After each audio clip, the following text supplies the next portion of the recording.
Good afternoon. Thank you so much for being here today. My name is Amrita Myers. I sit on the Bloomington chapter of Black Lives Matter. I'm also an associate professor at Indiana University, Department of History and Department of Gender Studies. We're here today for a number of reasons, primarily, of course, because of the vicious attack that happened last Saturday, July the 4th at Lake Monroe against one of our community members, Mr. Vaughx Booker. But that is not the only reason we are here. What happened to Mr. Booker is absolutely unconscionable, but it is a part of a much larger structural and systemic issue that has been plaguing not only Bloomington, Indiana, but our entire nation for the better part of 4 centuries. What happened to Mr. Booker is part of a virus that has been sweeping our nation called racism. It's structural, it's systemic, it's epidemic. And it affects not just our legal system, but our educational structures, our political systems, banking, finance, entertainment, media. It is our entire tree of the United States from root to fruit is rotted to the core. You can't get good fruit from a bad tree. It's not about a few bad apples, ladies and gentlemen. I cannot stress that strongly enough. In Minneapolis, when we saw what happened to George Floyd, it took uprisings across the nation and hundreds of thousands of people protesting before those men were finally arrested. And even to this day, as we stand here, the men who violently assaulted Mr. Booker still have not been arrested. There still has not been anything even approaching justice as we stand here today. Mr. Booker will speak to you later and tell you what it is that he desires in this thing that we call justice. What I'm going to say to you today is that this country does not have a justice system. What we have is a legal system. We don't have a justice system. We never have. B-Town, I speak to you today as a citizen, not just as a professor, but as a woman who carries on her skin every day the sign of protest. My skin is not a sin. You've heard that from many people. Bloomington, America, we have a legal system, but we don't have a justice system. So we have a very, very simple demand for you. We need reform from the bottom up. It's not just about a few bad apples. We are asking you to look. That is why we are asking you to defund the police. We are asking you to reallocate resources away from a system that has never, ever defended us, has never protected us, and has never served us. When the Department of Natural Resources went out to Lake Monroe last Saturday, they never intended to help Mr. Booker. To this day, that system has never helped Mr. Booker. If over 250,000 people have wrote in to the governor's office and called and demanded justice for Mr. Booker, and to this day, it has still not happened. Despite cell phone video footage, it has not happened. Because again, we don't have a justice system. Individual citizens have been demanding justice. People like you and I have been demanding justice. Because the police, which arose up out of the slave patrol, never were meant to protect and serve people who look like me. That system was created to surveil, assault, criminalize, and kill Black and brown people because they consider people who look like Mr. Booker and me to be a threat to property, to white people's property, and originally we were property. That's the problem. You cannot do minimalistic reforms to a system that was created to look at Black and brown people as property or a threat to property. It must be deconstructed, and something that looks different must be put in its place. We need a system that is transformative in terms of real justice. We need to reallocate resources away, and we need to put that money into community reform. We need something that actually believes in Black people. We need that money to be put into our schools. We need that money to be put into healthcare. We need that money to be put into drug rehabilitation facilities, because people who are being killed, who are being devastated in our communities, need our help. Homelessness is not a crime. Money needs to go into helping people who lack a place to sleep at night in 100-degree weather. Money needs to go into helping people who are food insecure. This nation claims to be the greatest nation on earth, and yet we have people who don't have a place to sleep, who don't have food at night, we have failing schools. Why? Because we are more interested in buying military machines. We are more interested in putting money into war than into taking care of our own citizens, even in a time of a pandemic. Right here in our own community, $250,000 went into buying a military assault vehicle instead of putting money into the Fairview school system. We have segregated schools here in Bloomington, ladies and gentlemen. Mr. Vauxx's situation is part of a larger systemic structural issue that is affecting our community. Our children are being harmed. Our people are suffering. He is one of our own. If we had truly sat down, Mr. Booker sat down with our mayor and our council 3 years ago and said to them, do not buy that Bearcat. Bloomington B-Town chapter has sat down with our mayor and our community for years and said, take that Nazi out of our farmers market. Do not let her vend here. Do not let those 3% militia into our home, into our community, with their guns and their knives to threaten our citizens. You have opened the door to white supremacists in our home. And instead of shutting the door to that violence, you have allowed the door to be widened and opened. And our community has become now a hunting ground so that men and women cannot walk freely, so that young men like Mr. Davis cannot take a walk in his own neighborhood before his own neighbors call the police on him for taking a walk on a beautiful morning and ask him to present ID for walking in his own neighborhood. So that young men cannot go boating on the lake before they are racially profiled and again and really violently, rhetorically assaulted by the DNR and said, why are you here on this lake? There are now people in this community who are afraid to go to Lake Monroe, and that is part of our community. We should not be afraid to walk in our neighborhoods, go to the lake, or simply breathe and live. This is our home. What happened to Mr. Booker is unconscionable, but it is part of a larger series of events that has made everyone who lives here feel unwelcome and unsafe over a long period of time.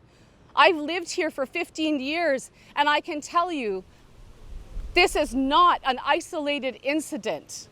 It's part of it is the culmination of a long series of small, escalating incidences that have happened over a long period of time.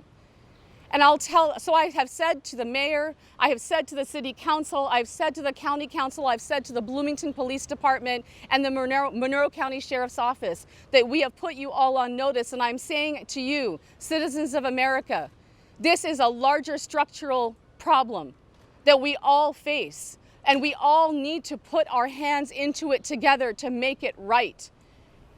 2020 needs to be the year. 2020 needs to be the year of change. We need to make a difference. We need to do it together. Thank you. I appreciate it. That was powerful.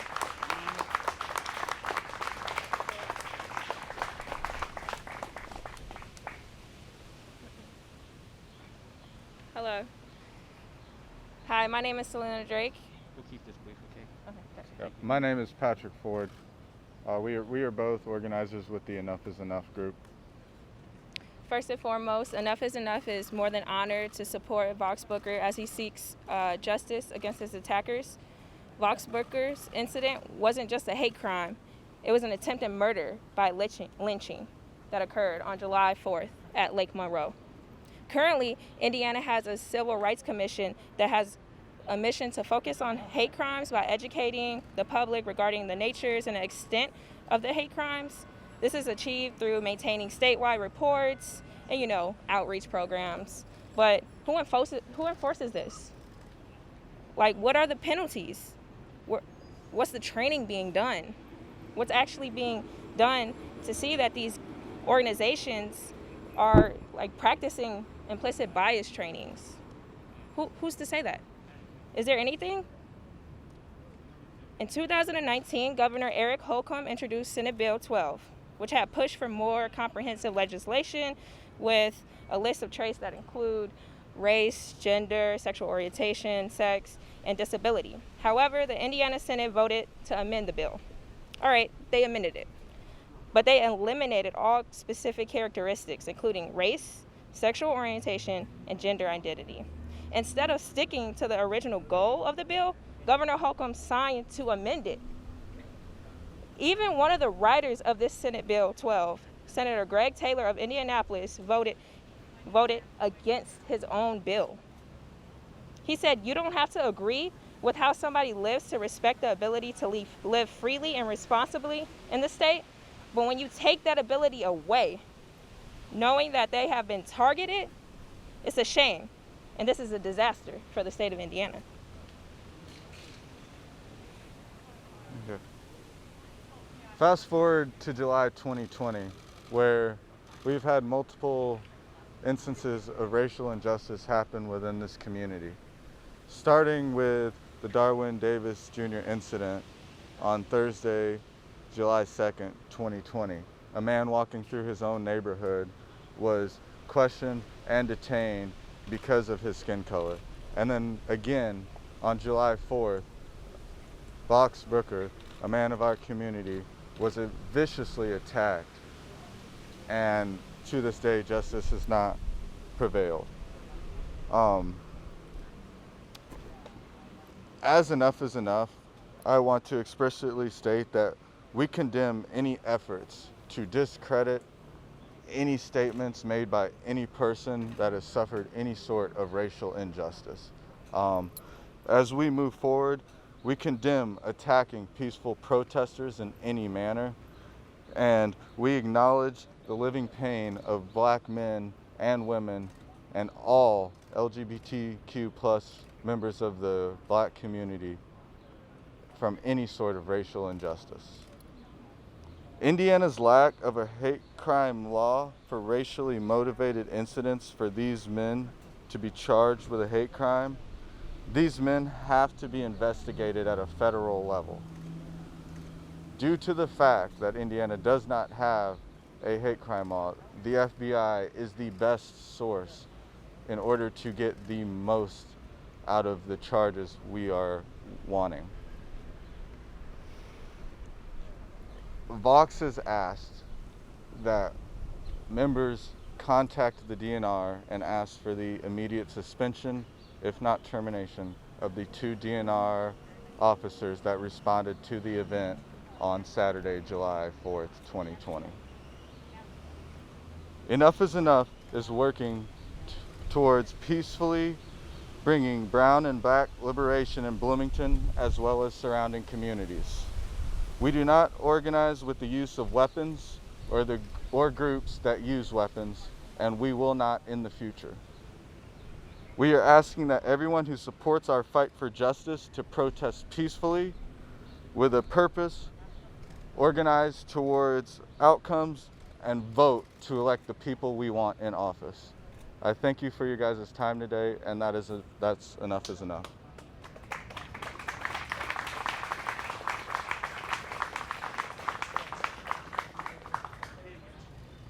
Good afternoon. My name is Katherine Liell, and I represent Vaughxx Booker as his counsel. And what I'd like to address today, besides the quest for justice for Vaughxx Booker, is the larger systemic problems that the people spoke of before I came here. And we are seeing like was mentioned, a virus of hate crime, a virus, a pandemic of racism that has been unleashed in our country and has been unleashed in our community.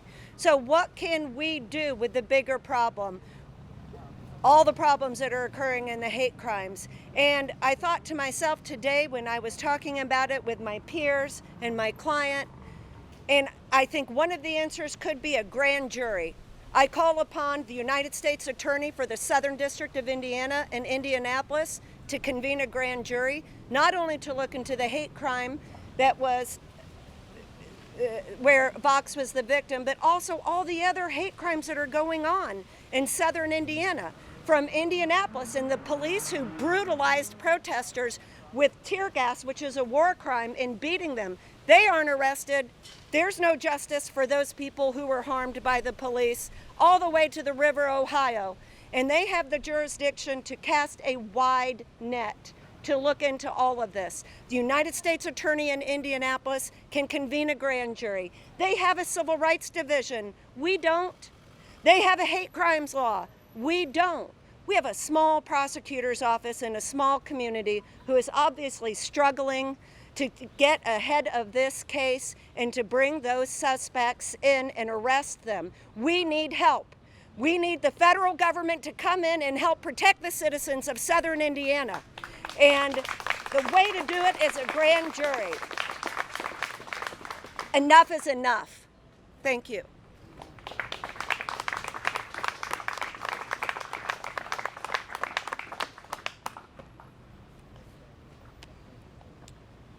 Hello, folks. As you heard, we are calling for a grand jury to step in. It's not the most preferable thing, but we are at this point where we've seen too much feet dragging. We've seen too many other folks victimized like myself without an adequate response, and it's become necessary that the government step in and do what the government's supposed to do, protect its citizens. Now's the time. Enough is enough. You folks have been out here. I'm going to keep this short.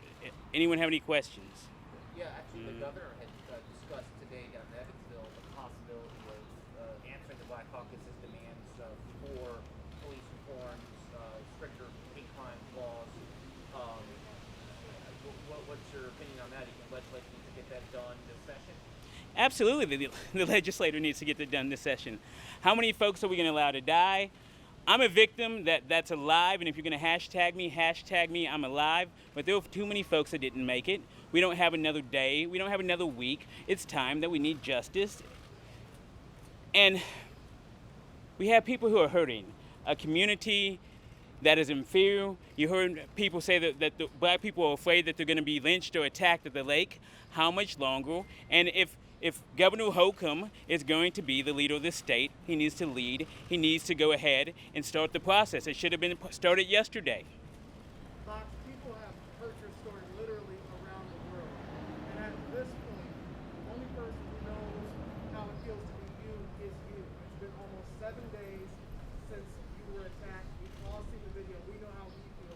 How do you feel knowing it's been 7 days people who did that to you are still walking free? 7 days. I feel like this whole event's gone on for 7 days. The lynching wasn't a moment. It's been prolonged by the inaction of our government, by our elected officials, by our legal system. As Ann Marita pointed out, we fail to have a justice system in the United States. We have a legal system, and it's time that we make it just. It's time that folks like me, folks like these powerful folks behind me, are listened to. We want to take our communities back. It's 2020. The time for change was in 1960, but we're going to do it today. Do you have any concerns about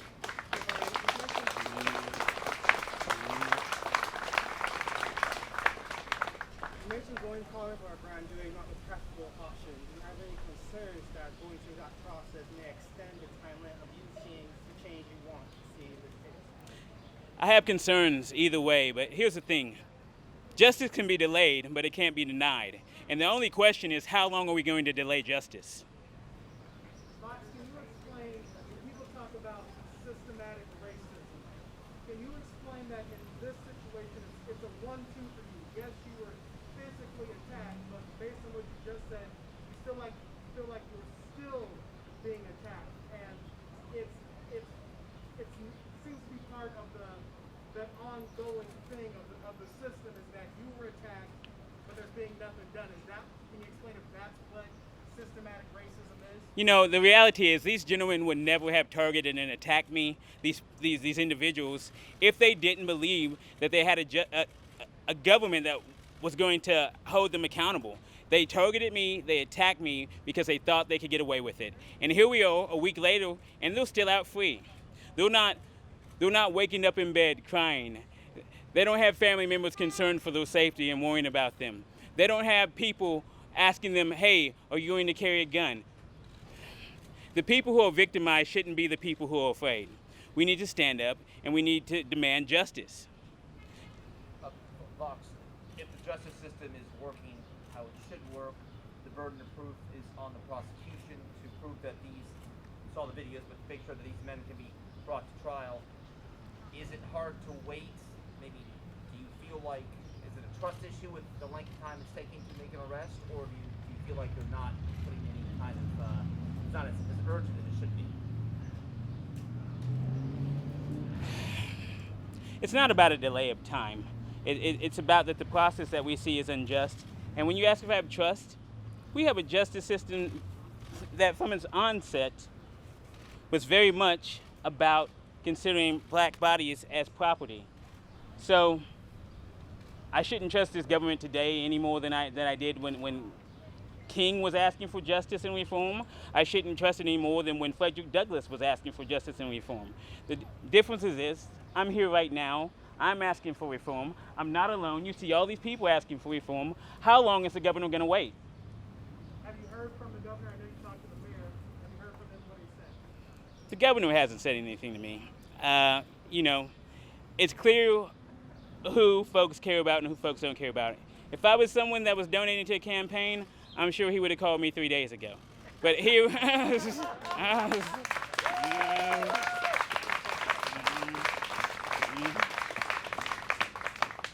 but it's all government.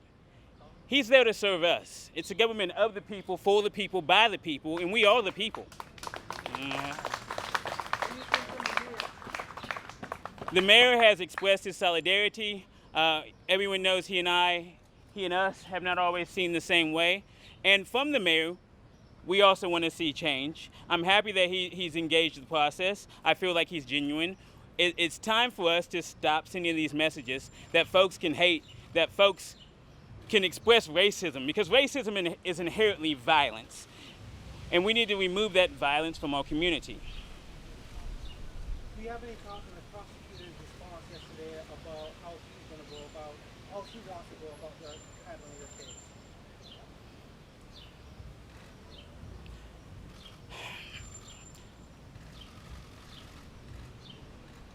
You know, I endorse this prosecutor. I spent a lot of time with her. When I was a core council member of Black Lives Matter, we had a day where we asked all elected officials to come and sit at the table with us to listen how we feel. And one of those things that we asked Prosecutor Erica Oliphant is if she could envision a world without prisons. And I was dismayed by how many folks in our justice system lack the ability to even imagine systemic reform. So here's the thing. I'm happy the prosecutor responded, but I'm still hungry for change, thirsty for justice, and I won't be denied. We have all these people that are standing here. We have all these people that are worried, afraid, and scared, and they've got to act. We are people. We're humans. I'm a man. I shouldn't be beaten in the woods and called a boy.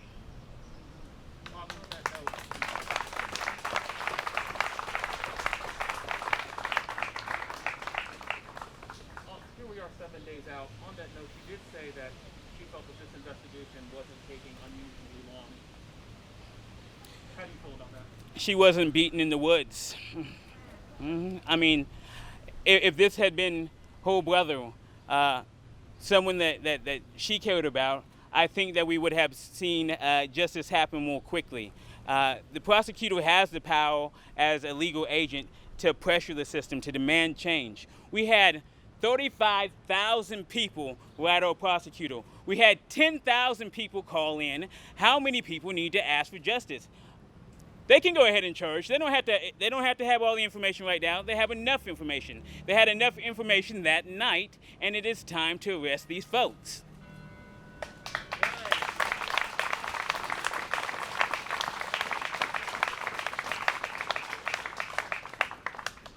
So I'm not going to take much longer. I know you all are here, but I want us to talk to some of these folks behind us. We've got some of the most powerful community leaders, elected officials, historical figures, and some of the most awesome black women on the planet, and we need to hear them out as well. So I'm going to give some of these folks the time and opportunity to come to the microphone. I want to recognize Jennifer Crossley. She is the 4th Black Democratic Party Chair in Bloomington, Indiana.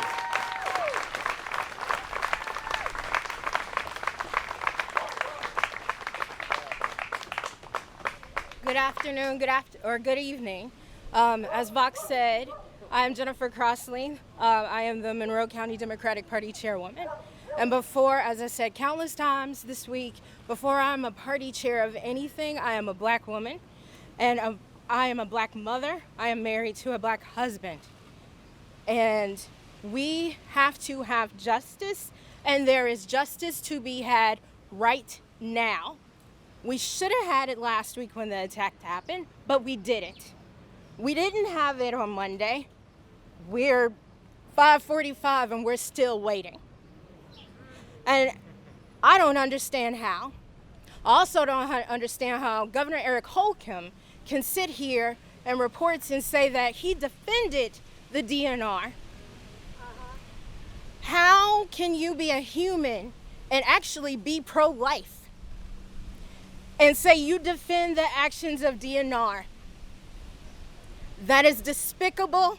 That is not what a leader should do. And I'm just going to say it and be very clear right now. Come November 3rd, he needs to go.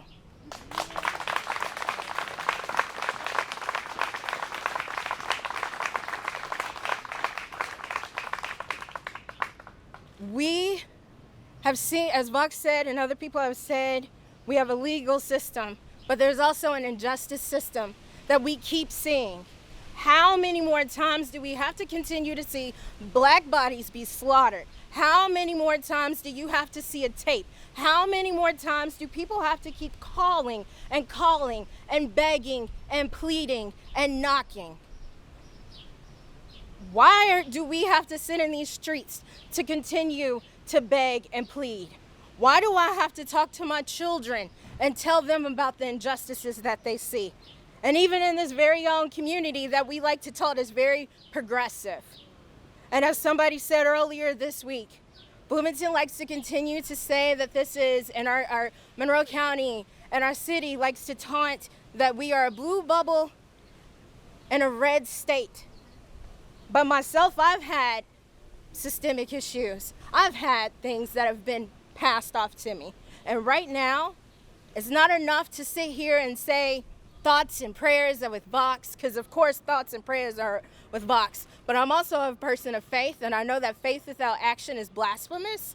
And so we can't sit here and make statements and continue to say that we're horrified, we're appalled, we're shocked. It's preposterous that what happened to Vauxx. Okay, that's great, but what are we going to do about it? What are we going to do from the top down to the very bottom? What are we going to do in this county to make sure everybody feels like Bloomington is supposed to be home for them? What are we going to do to make sure that the city feels safe?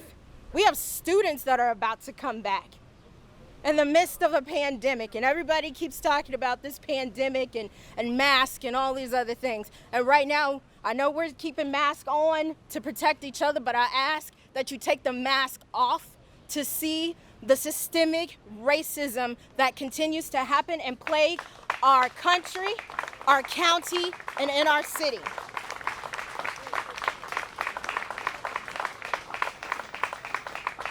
So yeah, I'm a little raged, and maybe you can say I'm an angry black woman, but right now I will say that yes, I'm an angry black woman, because I saw one of my own, my people, a brother, be beaten and called names And the time to act is right now.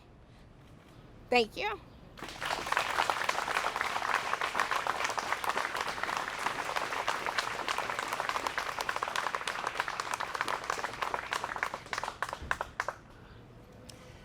I'm Shelley Yoder, and I am the nominee to soon be representing this community in the state Senate.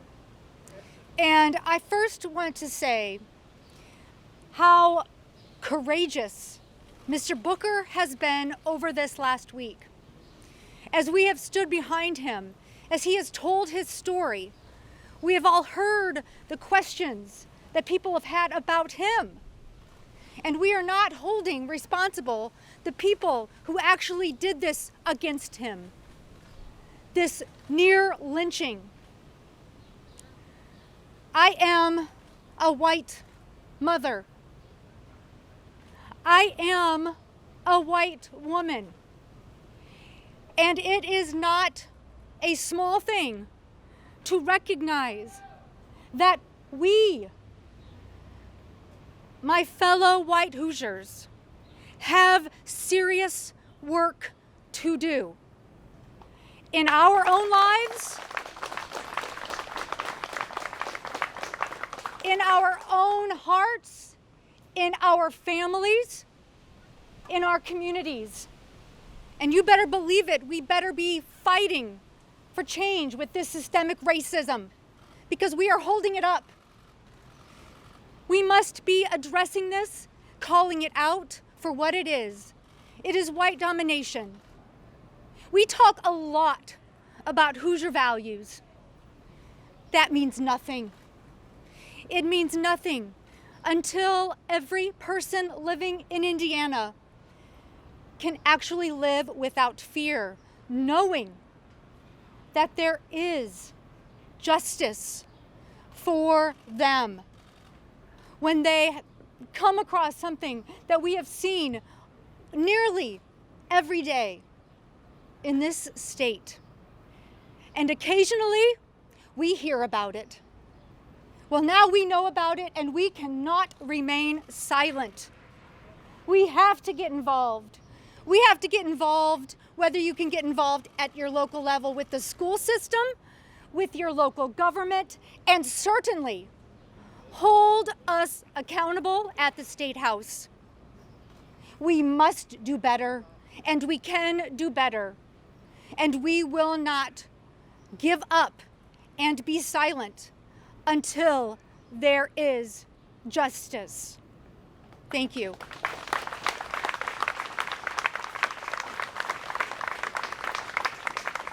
I would like to welcome our first Black City Clerk, Nicole Bolden.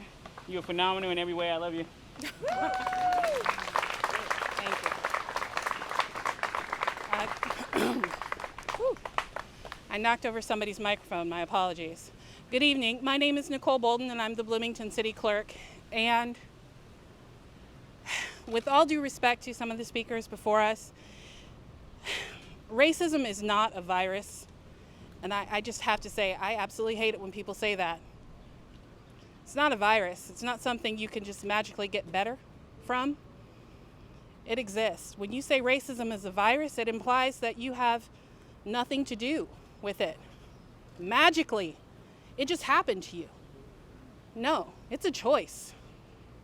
It is something that you learn, and it is something that you can unlearn. It is something that you can practice. You can be anti-racist. You can actually do the work. You can learn about the things in our country that have made us the way that we are. When we talk about it being a rotten tree, there are things that we can do to make it better. It will always be difficult. Yes, it will. I do not think in our lifetime it will be perfect, but we can actually practice. We can actually learn. We can do the work. So no, it's not, it is not a virus, but it is something that we can work with. And I'm going to say this, Bloomington is roughly 4.5% black. But a problem for 4.5% of us is a problem for 100% of us.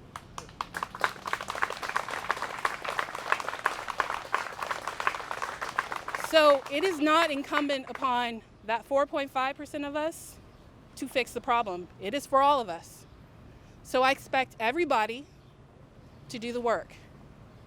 And that means you show up, you hold your elected officials accountable. That includes me. I expect you all to vote and show up to the meetings, pay attention. And yeah, I don't know if you've been noticing that there seem to have been a lot of suicides where young black men have been found hanging around our country. That's not normal. That's not normal. Young black men normally do not hang themselves. Start paying attention. Ask the questions. We can all do better. We can do better in this town. We can do better in this state. Governor Holcomb, I am talking to you. And we can do better in this country. Thank you.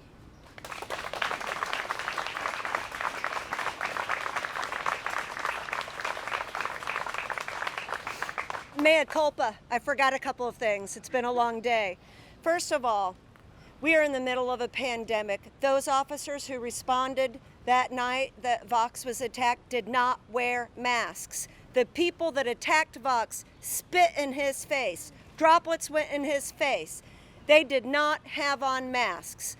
I think the DNR and the suspects need to be COVID tested immediately. They put Vauxxx at risk during this pandemic. Governor Holcomb, have your officers wear masks. Is that the least we can do? So let's not also forget how they have endangered Vauxx's life by their recklessness, by refusing to wear masks, and by the suspects doing what they did to him in the midst of a pandemic. The second issue that I apologize, the other great thing about a grand jury that the United States Attorney in Indianapolis could convene, the citizens indict in a grand jury. We can take back part of the process when the citizens as grand jurors can determine criminality or not. So let's not forget that. Give some of the power back to the citizens, and we can do that in a grand jury. So thank you.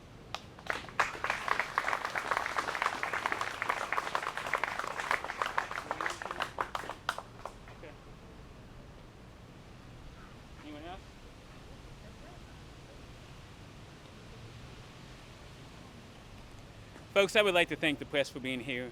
I know the press goes through a lot, but I'm an activist first, and the truth is always an activist friend. Activism is born of love and concern for a community, and I respect that place, that the role that the press plays in that. That's all I have for you today.